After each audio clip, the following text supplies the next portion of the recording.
ਸਤਿ ਸ੍ਰੀ ਅਕਾਲ ਜੀ। ਨਾਵਲ ਸੋਚ ਦਾ ਅਖੀਰਲਾ ਭਾਗ। ਨਸੀਬੋ ਸ਼ੇਰਨੀ ਦੀ ਤਰ੍ਹਾਂ ਅੱਗੇ ਵਧਦੀ ਹੈ।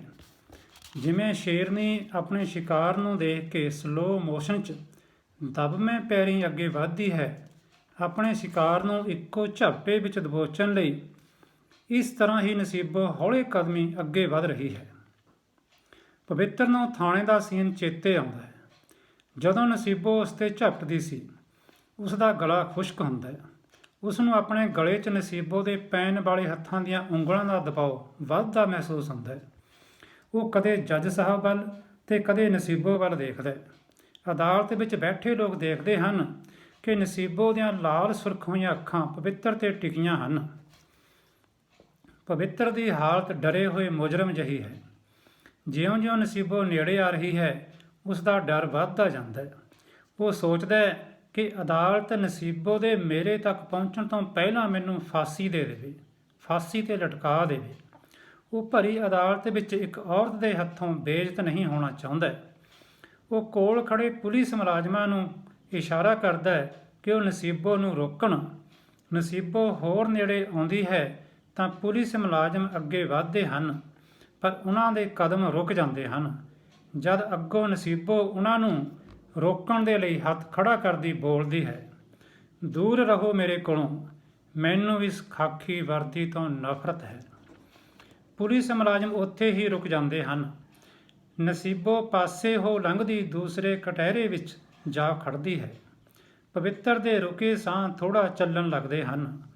ਨਸੀਬੋ ਇਸ ਕੇਸ ਦੀ ਸਾਰੀ ਕਾਰਵਾਈ ਲਈ ਜੱਜ ਸਾਹਿਬ ਦਾ ਧੰਨਵਾਦ ਕਰਦੀ ਹੈ। ਅਦਾਲਤ ਵਿੱਚ ਬੈਠੇ ਲੋਕਾਂ ਦਾ ਇਸ ਸਾਰੀ ਕਾਰਵਾਈ ਨੂੰ ਸਾਹ ਰੋਕ ਕੇ ਸੁਣਨ ਅਤੇ ਸਹਿਯੋਗ ਦੇਣ ਲਈ ਧੰਨਵਾਦ ਕਰਦੀ ਹੈ। ਫਿਰ ਜੱਜ ਸਾਹਿਬ ਦੇ ਪੁੱਛਣ 'ਤੇ ਉਹ ਦੱਸਦੀ ਹੈ, ਹਾਂ ਜੱਜ ਸਾਹਿਬ, ਉਸ ਡਾਕਟਰ ਨੇ ਮੇਰਾ ਅਬਾਰਸ਼ਨ ਵੀ ਕੀਤਾ ਤੇ ਬੱਚੇ ਦਾ DNA ਟੈਸਟ ਵੀ ਕਰਵਾਇਆ, ਜਿਸ ਦੇ ਆਧਾਰ 'ਤੇ ਹੀ ਮੈਂ ਇਸ ਪਾਪੀ ਬੰਦੇ ਨੂੰ ਕਾਨੂੰਨ ਦੇ ਹਵਾਲੇ ਕਰ ਸਕੀ। ਬਿਨਾਂ ਸਬੂਤ ਤੋਂ ਮੈਂ ਇਸ ਤਾਕਤਵਰ ਬੰਦੇ ਖਿਲਾਫ ਕਿਵੇਂ ਲੜ ਸਕਦੀ ਸੀ? ਇਸ ਦਾ ਅੰਦਾਜ਼ਾ ਤਾਂ ਮੈਂ ਉਸ ਥਾਣੇ ਵਿੱਚ ਹੀ ਲਗਾ ਲਿਆ ਸੀ। ਉਸ ਵਕਤ ਹੀ ਮੈਂ ਸੋਚ ਲਿਆ ਸੀ ਕਿ ਇਸ ਦੇ ਘਮੰਡ ਨੂੰ ਤੋੜਨ ਲਈ ਇਹਦੇ ਪਾਪ ਨੂੰ ਹੀ ਹਥਿਆਰ ਬਣਾਇਆ ਜਾਵੇ, ਇਹਦੀ ਪ੍ਰਦੂਸ਼ਿਤ ਸੋਚ ਨੂੰ ਹੀ ਇਹਦੇ ਖਿਲਾਫ ਵਰਤਿਆ ਜਾਵੇ, ਜਿਸ ਦਾ ਇਹਨੂੰ ਅੰਦਾਜ਼ਾ ਤੱਕ ਨਾ ਲੱਗੇ। ਪਰ ਜਦੋਂ ਅੰਦਾਜ਼ਾ ਲੱਗੇ ਤਾਂ ਇਹਦੀ ਰੂਹ ਕੰਬੇ, ਇਹਦੀ ਗਲਤੀ ਇਹਦੀ ਮਰੀ ਜ਼ਮੀਰ ਨੂੰ ਦੁਰਕਾਰੇ ਤੇ ਫਟਕਾਰੇ। ਪਵਿੱਤਰ ਇਹ ਗੱਲ ਸੁਣ ਕੇ ਤੜਫਦਾ ਕਰਲਾਉਂਦਾ ਹੈ ਬੋਲਦਾ, ਹਾਂ ਜੱਜ ਸਾਹਿਬ, ਅੱਜ ਮੇਰੀ ਰੂਹ ਮੈਨੂੰ ਦੁਰਕਾਰਦੀ ਹੈ, ਫਿਟਕਾਰਦੀ ਹੈ। ਮੈਂ ਆਪਣਾ ਬੱਚਾ ਆਪਣੇ ਹੱਥੀਂ ਇਸ ਦੁਨੀਆ ਵਿੱਚ ਆਉਣ ਤੋਂ ਪਹਿਲਾਂ ਉਸ ਡਾਕਟਰ ਤੋਂ ਮਰਵਾ ਬੈਠਾ। ਮੈਂ ਆਪਣੇ ਖਾਨਦਾਨ ਦਾ ਵਾਰਸ ਖੁਦ ਖੋ ਬੈਠਾ। ਕਿੱਡੀ ਵੱਡੀ ਗਲਤੀ ਕਰ ਬੈਠਾ ਮੈਂ ਆਪਣੇ ਖਾਨਦਾਨ ਦੀ ਆਪਣੇ ਹੱਥੀਂ ਨਸਲਕੁਸ਼ੀ ਕਰ ਬੈਠਾ। ਪਵਿੱਤਰ ਆਪਣੇ ਹੱਥਾਂ ਨਾਲ ਆਪਣੇ ਥੱਪੜ ਮਾਰਨ ਲੱਗਦਾ ਹੈ। ਪੁਲਿਸ ਵਾਲੇ ਉਹਨੂੰ ਅਜਿਹਾ ਕਰਨ ਤੋਂ ਰੋਕਦੇ ਹਨ, ਸ਼ਾਂਤ ਕਰਵਾਉਂਦੇ ਹਨ। ਜੱਜ ਸਾਹਿਬ ਉਸ ਨੂੰ ਆਪਣੇ ਆਪ 'ਤੇ ਕਾਬੂ ਕਰਨ ਲਈ ਕਹਿੰਦੇ ਹਨ। ਨਸੀਬੋ ਅੱਗੇ ਬੋਲਦੀ ਹੈ, ਜੱਜ ਸਾਹਿਬ, ਮੈਂ ਉਸ ਦਿਨ ਤੋਂ ਹੀ ਫੈਸਲਾ ਕਰ ਲਿਆ ਸੀ ਕਿ ਪਵਿੱਤਰ ਤੋਂ ਆਪਣੇ ਹੋਏ ਅਪਮਾਨ ਦਾ ਬਦਲਾ ਲੈਣ ਲਈ ਆਪਣੇ ਆਪ ਨੂੰ ਤਾਕਤਵਰ ਬਣਾਉਣਾ। ਮੈਨੂੰ ਆਪਣੇ ਆਪ ਨੂੰ ਆਰਥਿਕ ਤੌਰ 'ਤੇ ਵੀ ਉੱਭਰਨ ਦੀ ਲੋੜ ਹੈ। ਮੈਂ ਇਹ ਸ਼ਹਿਰ ਛੱਡ ਕੇ ਦੂਸਰੇ ਸ਼ਹਿਰ ਚਲੀ ਗਈ। ਆਪਣੀ ਮਿਹਨਤ ਨਾਲ ਮੈਂ ਆਪਣੀ ਕੰਪਨੀ ਖੜੀ ਕਰਨੀ ਚਾਹੁੰਦੀ ਸੀ। ਉਸ ਮਕਸਦ ਲਈ ਮੈਂ ਆਪਣੇ ਆਪ ਨੂੰ ਤਿਆਰ ਕਰਨ ਲੱਗੀ। ਮੈਂ ਸਮਾਜ ਲਈ ਵੀ ਕੁਝ ਕਰਨਾ ਚਾਹੁੰਦੀ ਸੀ। ਸਭ ਤੋਂ ਪਹਿਲਾਂ ਮੈਂ ਇੱਕ ਅਨਾਥ ਆਸ਼ਰਮ 'ਚੋਂ ਰਾਮਣ ਨੂੰ ਗੋਦ ਲਿਆ ਅਤੇ ਇਸ ਨੂੰ ਇਹਦੇ ਪੈਰਾਂ 'ਤੇ ਖੜ੍ਹਾ ਕਰਨ ਦੇ ਯੋਗ ਬਣਾਇਆ। ਇਹ ਬਹੁਤ ਹੀ ਲਾਇਕ ਲੜਕਾ ਹੈ। ਮੈਨੂੰ ਮਾਣ ਹੈ ਮੇਰੇ ਇਸ ਬੇਟੇ 'ਤੇ। ਰਾਮਣ ਆਪਣੀ ਜਗ੍ਹਾ 'ਤੇ ਖੜ੍ਹਾ ਹੋ ਕੇ ਸਾਰੀ ਅਦਾਲਤ ਵੱਲ ਹੱਥ ਹਿਲਾਉਂਦਾ। ਹੁਣ ਉਸ ਵੱਲ ਦੇਖ ਕੇ ਸਾਰੇ ਹੈਰਾਨ ਹਨ। ਉਸ ਦੇ ਸਰੀਰ ਦੀਆਂ ਹਰਕਤਾਂ ਇੱਕ ਨਸ਼ਈ ਵਿਅਕਤੀ ਵਾਲੀਆਂ ਨਹੀਂ, ਸਗੋਂ ਇੱਕ ਆਮ ਐਕਟਿਵ ਨਾਰਮਲ ਇਨਸਾਨ ਵਾਲੀਆਂ ਹਨ। ਨਸੀਬੋ ਅੱਗੇ ਬੋਲਦੀ ਹੈ, ਇਹਦੇ ਪਾਲਣ ਪੋਸ਼ਣ ਅਤੇ ਪੜ੍ਹਾਈ ਲਿਖਾਈ ਦੇ ਨਾਲ ਮੈਂ ਆਪਣੀ ਮਿਹਨਤ ਸਦਕਾ ਇੱਕ ਕੰਪਨੀ ਖੜੀ ਕੀਤੀ, ਜਿਸ ਦੀ ਸਾਲਾਨਾ ਕਰੋੜਾਂ ਵਿੱਚ ਟਰਨ-ਓਵਰ ਹੈ। ਮੇਰੇ ਰਾਮਣ ਨੂੰ ਪਵਿੱਤਰ ਦੀ ਕਾਲੀ ਕਮਾਈ ਦੀ ਲੋੜ ਨਹੀਂ। ਇਹਦੇ ਕੋਲ ਆਪਣਾ ਹੁਨਰ ਹੈ, ਇਹਦੀ ਆਪਣੀ ਜ਼ਿੰਦਗੀ ਜਿਉਣ ਦੇ ਲਈ। ਮੇਰੀ ਕੰਪਨੀ ਵੀ ਇਹਦੀ ਆਪਣੀ ਕੰਪਨੀ ਹੀ ਹੈ। ਅਸੀਂ ਕੀ ਕਰਨੀ ਹੈ ਇੰਨੀ ਦੌਲਤ? ਦੌਲਤ ਦੀ ਤਾਂ ਪਾਪੀ ਪਵਿੱਤਰ ਨੂੰ ਲੋੜ ਹੈ। ਮੇਰੇ ਬੇਟੇ ਰਾਮਣ ਨੂੰ ਨਹੀਂ। ਰਾਮਣ ਲਈ ਤਾਂ ਮੈਂ ਇਹ ਬਦਲੇ ਦੀ ਭਾਵਨਾ ਵੀ ਆਪਣੇ ਸੀਨੇ ਵਿੱਚ ਦੱਬਣ ਲਈ ਤਿਆਰ ਹੋ ਗਈ ਸੀ। ਇਹ ਗਮ, ਇਹ ਦੁੱਖ ਇਕੱਲੀ ਬਹਿ ਕੇ, ਪਰ ਰਾਮਣ ਨੇ ਮੈਨੂੰ ਇੱਕ ਵਾਰ, ਇੱਕ ਦਿਨ ਮੈਨੂੰ ਇਹ ਦੇਖ ਲਿਆ। ਕਦੇ ਕਦੇ ਮੈਂ ਇਹ ਗਮ, ਇਹ ਦੁੱਖ ਇਕੱਲੀ ਬਹਿ ਕੇ ਆਪਣੇ ਦਿਲ ਨਾਲ ਫਰੋਲਦੀ ਸੀ। ਜਦ ਇੱਕ ਦਿਨ ਪਤਾ ਨਹੀਂ ਕਿਵੇਂ ਰਾਮਣ ਨੇ ਮੈਨੂੰ ਇਹ ਮੇਰਾ ਦੁੱਖ ਆਪਣੇ ਆਪ ਨਾਲ ਫਰੋਲਦੀ ਨੂੰ ਦੇਖ ਲਿਆ। ਜਿੱਦ ਕਰਨ ਲੱਗਾ, ਕਹਿੰਦਾ ਜਦ ਤੂੰ ਮੇਰੀ ਮਾਂ ਬਣ ਕੇ ਮੇਰੇ ਪ੍ਰਤੀ ਫਰਜ਼ ਨਿਭਾਏ ਹਨ ਤਾਂ ਮੇਰਾ ਵੀ ਹੱਕ ਹੈ ਕਿ ਮੈਂ ਪੁੱਤ ਬਣ ਕੇ ਤੇਰੇ ਪ੍ਰਤੀ ਆਪਣੇ ਫਰਜ਼ ਨਿਭਾ ਸਕਾਂ। ਮੈਂ ਇਹਨੂੰ ਸਮਝਾਇਆ ਕਿ ਇਸ ਤਰ੍ਹਾਂ ਤੂੰ ਸਮਾਜ ਦੇ ਸਾਹਮਣੇ ਟਿਕ ਨਹੀਂ ਸਕੇਗਾ। ਮੈਨੂੰ ਇਨਸਾਫ ਮਿਲੇ ਜਾਂ ਨਾ ਮਿਲੇ, ਪਰ ਆਪਾਂ ਬਦਨਾਮੀ ਜ਼ਰੂਰ ਖੱਟ ਲਵਾਂਗੇ। ਤੇਰੀ ਜ਼ਿੰਦਗੀ 'ਤੇ ਇਸ ਦਾ ਬੁਰਾ ਅਸਰ ਪਵੇਗਾ। ਪਰ ਨਹੀਂ, ਰਾਮਣ ਨੇ ਜਿੱਦ ਕੀਤੀ ਤੇ ਇੱਕ ਨਸ਼ਈ ਹੋਣ ਦੀ ਐਕਟਿੰਗ ਕਰਕੇ ਸਾਡੀ ਆਪਣੀ ਹੋਂਦ ਨੂੰ ਪਾਸੇ ਰੱਖ ਕੇ ਪਵਿੱਤਰ 'ਤੇ ਕੇਸ ਕਰ ਦਿੱਤਾ। ਮੇਰੇ ਲਈ ਇਹਨੇ ਆਪਣਾ ਹੁਲੀਆ ਬਦਲਿਆ, ਆਪਣਾ ਵਜ਼ਨ ਘਟਾਇਆ, ਕਿੰਨਾ ਕੁਝ ਕੀਤਾ ਤਾਂ ਕਿ ਪਵਿੱਤਰ ਨੂੰ ਕੋਈ ਸ਼ੱਕ ਨਾ ਹੋ ਸਕੇ। ਪਰ ਆਪਣੇ ਮਕਸਦ ਵਿੱਚ ਸਫਲ ਰਿਹਾ। ਮੈਨੂੰ ਮਾਣ ਹੈ ਮੇਰੇ ਪੁੱਤਰ ਰਾਮਣ 'ਤੇ। ਮੈਂ ਅਦਾਲਤ ਤੋਂ ਮਾਫੀ ਮੰਗਦੀ ਹਾਂ ਜੇਕਰ ਰਾਮਣ ਦੀ ਕਿਸੇ ਗਲਤੀ ਕਾਰਨ ਅਦਾਲਤ ਦੇ ਮਾਣ ਸਨਮਾਨ ਦੀ ਕੋਈ ਠੇਸ ਪਹੁੰਚੀ ਹੋਵੇ।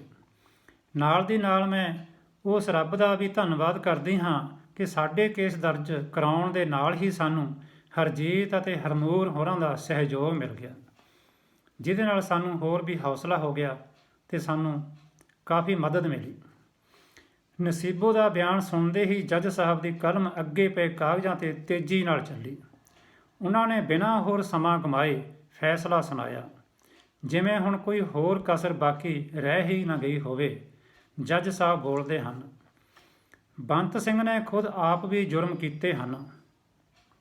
ਉਹ ਪਵਿੱਤਰ ਸਿੰਘ ਦੇ ਕਈ ਜੁਰਮਾਂ ਵਿੱਚ ਵੀ ਭਾਗੀਦਾਰ ਹੈ।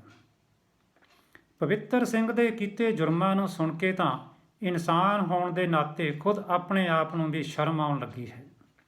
ਇਹਨਾਂ ਦੋਨਾਂ ਨੂੰ ਤੁਰੰਤ ਫਾਂਸੀ 'ਤੇ ਲਟਕਾਉਣ ਦਾ ਇੰਤਜ਼ਾਮ ਕੀਤਾ ਜਾਵੇ। ਇਹਦੇ ਨਾਲ ਹੀ ਪਵਿੱਤਰ ਸਿੰਘ ਦੇ ਜੁਰਮਾਂ ਵਿੱਚ ਹਿੱਸੇਦਾਰ ਲੋਕਾਂ ਨੂੰ ਤੁਰੰਤ ਗ੍ਰਿਫਤਾਰ ਕੀਤਾ ਜਾਵੇ। ਉਹਨਾਂ ਨੂੰ ਜੇਲ੍ਹ ਵਿੱਚ ਸੁੱਟਿਆ ਜਾਵੇ, ਚਾਹੇ ਕੋਈ ਕਿਸੇ ਵੀ ਅਹੁਦੇ 'ਤੇ ਹੈ, ਤੇ ਮੁਕੱਦਮੇ ਦਰਜ ਕੀਤੇ ਜਾਣ। ਕਿਸੇ ਨੂੰ ਵੀ ਬਖਸ਼ਿਆ ਨਾ ਜਾਵੇ। ਇਹ ਅਦਾਲਤ ਦਾ ਸਖਤ ਹੁਕਮ ਹੈ। ਜੱਜ ਸਾਹਿਬ ਬੰਤ ਸਿੰਘ ਅਤੇ ਪਵਿੱਤਰ ਸਿੰਘ ਦਾ ਫੈਸਲਾ ਲਿਖਦੇ ਲਿਖਦੇ ਕਲਮ ਤੋੜ ਦਿੰਦੇ ਹਨ। ਅਦਾਲਤ ਦੀ ਕਾਰਵਾਈ ਸਮਾਪਤ ਕਰਦੇ ਹਨ। ਪਵਿੱਤਰ ਸਿੰਘ ਨੂੰ ਪੁਲਿਸ ਮੁਲਾਜ਼ਮ ਗ੍ਰਿਫਤਾਰ ਕਰ ਲੈਂਦੇ ਹਨ। ਬੰਤ ਸਿੰਘ ਦੀ ਵੀਲ ਚੇਅਰ ਦੇ ਲਾਗੇ ਖੜੇ ਪੁਲਿਸ ਮੁਲਾਜ਼ਮ ਉਸ ਨੂੰ ਵੀ ਲੈ ਤੁਰਦੇ ਹਨ। ਜੋਤੀ ਨੂੰ ਆਪਣੇ ਬਾਪ ਦੀ ਹਾਲਤ ਦੇਖ ਕੇ ਬੜਾ ਗਹਿਰਾ ਦੁੱਖ ਹੁੰਦਾ ਹੈ।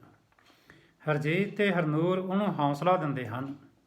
ਅਦਾਲਤ ਤੋਂ ਸਭ ਬਾਹਰ ਜਾ ਰਹੇ ਹਨ।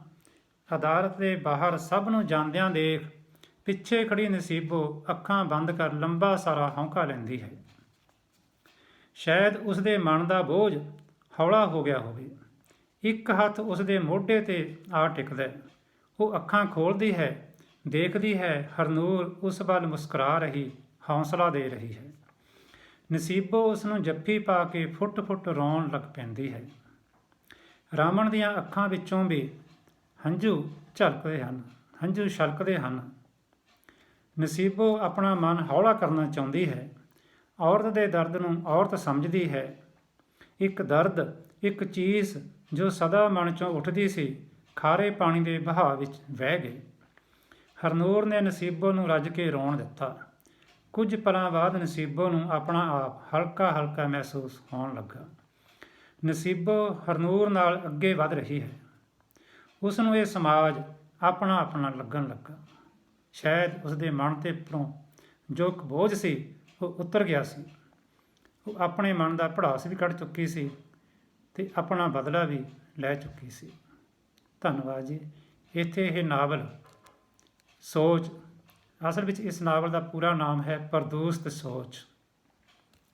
ਜਿਸ ਤਰ੍ਹਾਂ ਕਿ ਇਹਨਾਂ ਪਾਤਰਾਂ ਦੇ ਵਿੱਚ, ਇਸ ਨਾਵਲ ਦੇ ਪਾਤਰਾਂ ਦੇ ਵਿੱਚ ਕਈ ਲੋਕਾਂ ਦੀ ਪ੍ਰਦੂਸ਼ਿਤ ਸੋਚ ਨੇ ਸਮਾਜ ਨੂੰ ਤੇ ਇਸ ਨਾਵਲ ਦੇ ਪਾਤਰਾਂ ਨਾਲ ਬਹੁਤ ਬੁਰਾ ਕੀਤਾ, ਜੋ ਕਿ ਇੱਕ ਸਮੁੱਚੇ ਸਮਾਜ ਦੇ ਲਈ ਵੀ ਇੱਕ ਬਹੁਤ ਬੁਰੀ ਸੋਚ ਹੁੰਦੀ ਹੈ, ਜੋ ਸਮਾਜ 'ਤੇ ਬੁਰਾ ਪ੍ਰਭਾਵ ਪਾਉਂਦੀ ਹੈ। ਜਿਸ ਤਰ੍ਹਾਂ ਅਸੀਂ ਜਾਣਦੇ ਹਾਂ ਕਿ ਸਮਾਜ ਦੇ ਵਿੱਚ ਕਈ ਤਰ੍ਹਾਂ ਦਾ ਪ੍ਰਦੂਸ਼ਣ ਹੈ। ਪਾਣੀ ਦਾ ਪ੍ਰਦੂਸ਼ਣ, ਹਵਾ ਦਾ ਪ੍ਰਦੂਸ਼ਣ, ਧਰਤੀ ਦੇ ਵਿੱਚ ਜ਼ਹਿਰਾਂ ਦਾ ਪ੍ਰਦੂਸ਼ਣ। ਇਸੇ ਤਰ੍ਹਾਂ ਇਨਸਾਨ ਦੇ ਮਨ ਦੇ ਵਿੱਚ ਵੀ, ਇੱਕ ਸੋਚ ਦੇ ਵਿੱਚ ਵੀ ਪ੍ਰਦੂਸ਼ਣ ਹੈ। ਬਾਕੀ ਦੇ ਦਿਸਣ ਵਾਲੇ ਸਾਰੇ ਪ੍ਰਦੂਸ਼ਣਾਂ ਤੋਂ ਵੱਧ ਜਿਹੜੀ ਮਨੁੱਖ ਦੀ ਸੋਚ ਦੀ ਪ੍ਰਦੂਸ਼ਣ ਹੈ, ਜਦੋਂ ਤੱਕ ਉਸ ਸੋਚ ਦਾ ਪ੍ਰਦੂਸ਼ਣ ਨਹੀਂ ਘਟਾਇਆ ਜਾ ਸਕਦਾ ਤਾਂ ਬਾਕੀ ਦੇ ਪ੍ਰਦੂਸ਼ਣਾਂ ਨੂੰ ਘਟਾਉਣਾ ਬਹੁਤ ਮੁਸ਼ਕਲ ਹੈ। ਇਹ ਹੀ ਇਸ ਲਿਖਤ ਦਾ ਇੱਕ ਸਮਾਜ ਦੇ ਲਈ ਸੰਦੇਸ਼ ਹੈ। ਕੋਈ ਵੀ ਲਿਖਤ, ਕੋਈ ਵੀ ਨਾਵਲ ਜਾਂ ਕਹਾਣੀ ਜੋ ਲਿਖੀ ਜਾਂਦੀ ਹੈ, ਉਸ ਦਾ ਸਮਾਜ ਦੇ ਲਈ ਇੱਕ ਸੰਦੇਸ਼ ਹੁੰਦਾ ਹੈ। ਸੋ ਇਸ ਨਾਵਲ ਦੇ ਵਿੱਚ ਮੈਂ ਇਹੀ ਸੰਦੇਸ਼ ਦੇਣ ਦੀ ਕੋਸ਼ਿਸ਼ ਕੀਤੀ ਗਈ ਹੈ ਕਿ ਜੋ ਮਨੁੱਖ ਦੀ ਸੋਚ ਹੈ ਉਹ